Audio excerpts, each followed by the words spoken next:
Bwana, niko Salasala hapa. Kuna kiwanja kimoja kikali sana.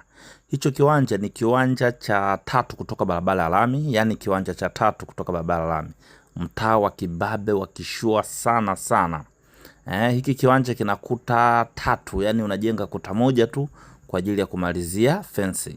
Kina ukubwa wa square meter 2400, square meter 2400.